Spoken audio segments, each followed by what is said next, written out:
बिस्मिल्लाहिर्रहमानिर्रहीम। Welcome to IT series tutor channel. अपने इस वीडियो में हम बात करेंगे वर्चुअल बेस क्लास की और देखेंगे वर्चुअल बेस क्लास क्या होती है और किस मकसद के लिए इस्तेमाल की जाती है।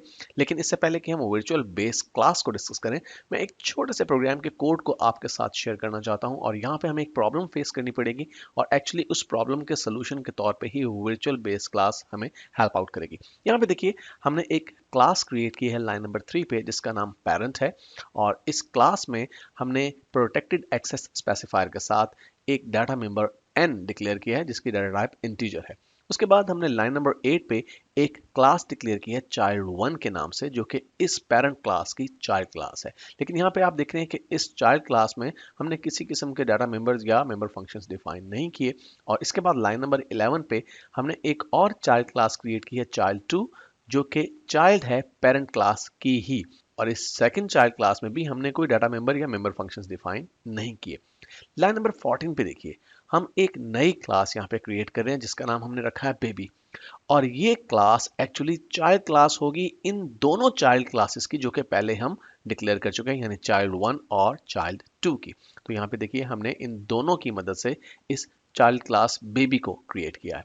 उसके बाद लाइन नंबर 16 पे देखिए, हम चाइल्ड क्लास बेबी में एक मेंबर फंक्शन डिफाइन कर रहे हैं जिसका नाम है सेट।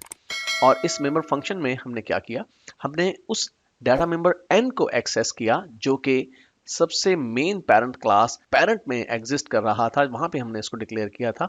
और हमने यहाँ पर इस n नामी डाटा मेंबर में 10 की वैल्यू स्टोर कर दी। उसके बाद सिंपली हम सी आउट मैसेज की मदद से एक स्ट्रिंग स्क्रीन पर डिस्प्ले करवा रहे हैं, n इज इक्वल टू, और फिर n में जो भी वैल्यू स्टोर्ड है वो हम स्क्रीन पर डिस्प्ले करवाना चाहते हैं। अब हम ये बात जानते हैं कि बेबी क्लास जो है वो चाइल्ड क्लास है इन दोनों क्लासेस की, और ये दोनों क्लासेस चाइल्ड क्लास थी हमारी मेन पेरेंट क्लास की। इसलिए जो डाटा मेंबर या मेंबर फंक्शंस हमारी पेरेंट क्लास में एग्जिस्ट कर रहे हैं वो एक्सेसिबल होने चाहिए हमारे इस बेबी क्लास में भी। इसके बाद हमने मेन फंक्शन में जाके सिंपली एक ऑब्जेक्ट क्रिएट किया अपनी बेबी क्लास की मदद से, और उसका नाम हमने ओबीजे रखा। और फिर इस ऑब्जेक्ट की मदद से हम उस सेट नामी मेंबर फंक्शन को कॉल कर रहे हैं जो कि हमने इस बेबी नामी चाइल्ड क्लास में ही डिफाइन किया था, और जिसका काम यह है कि वो n की वैल्यू को स्क्रीन पर डिस्प्ले करवा देगा n डाटा मेंबर में 10 की वैल्यू स्टोर करने के बाद। तो आइए इस प्रोग्राम को कंपाइल और एग्जीक्यूट करके देखते हैं। जब हमने इसे कंपाइल किया, देखिए हमारे पास एक एरर आ रहा है। अगर हम इस एरर की डिटेल को देखें तो हमारे पास मैसेज आ रहा है, error reference to n is ambiguous, यानी n का जो रेफरेंस है वो एम्बिगुअस है। इससे क्या मुराद है, आइए देखते हैं।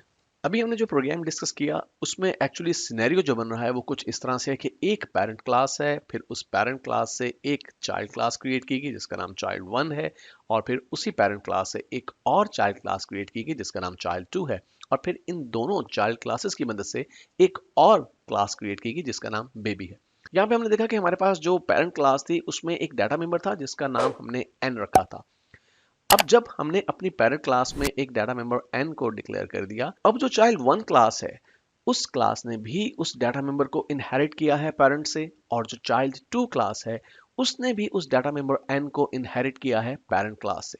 तो जो बेबी क्लास है, जब वो उस डाटा मेंबर को एक्सेस करने की कोशिश करती है तो कंपाइलर के लिए कंफ्यूजन पैदा हो जाती है, क्योंकि चाइल्ड 2 में भी वही डाटा मेंबर एग्जिस्ट कर रहा है और चाइल्ड 1 में भी वही डाटा मेंबर एक्सेस कर रहा है, और बेबी क्लास जो है वो चाइल्ड 1 और चाइल्ड 2 दोनों क्लासेस पर बेस कर रही है, यानी ये दोनों क्लासेस ही बेबी क्लास की पेरेंट क्लासेस हैं। इसलिए कंपाइलर के लिए अब ये एम्बिग्विटी पैदा हो रही है, ये कंफ्यूजन पैदा हो रही है कि जो डाटा मेंबर n को एक्सेस करना है वो कौन से वाले डाटा मेंबर n को एक्सेस करना है, आया चाइल्ड 2 वाले डाटा मेंबर n को एक्सेस करना है या चाइल्ड 1 वाले डाटा मेंबर n को एक्सेस करना है। तो यहाँ पे वर्चुअल बेस क्लास हमें हेल्प आउट करती है।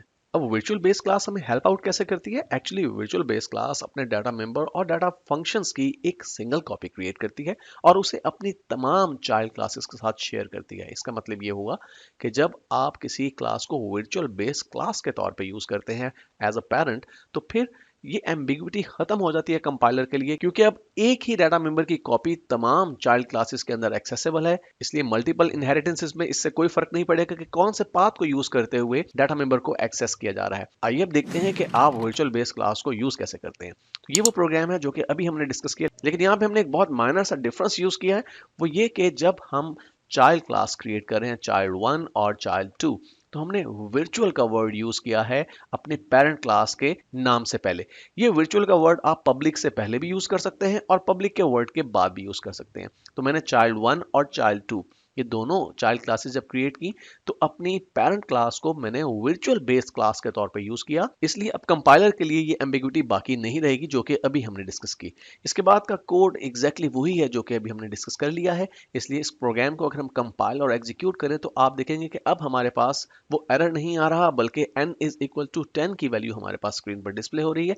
इट मीन्स कि कंपाइलर ने सक्सेसफुली डाटा मेंबर n की वैल्यू को सेट कर दिया 10 के अगेंस्ट बेबी चाइल्ड क्लास में जाके, और उसी वैल्यू को हमने स्क्रीन पर देख भी लिया।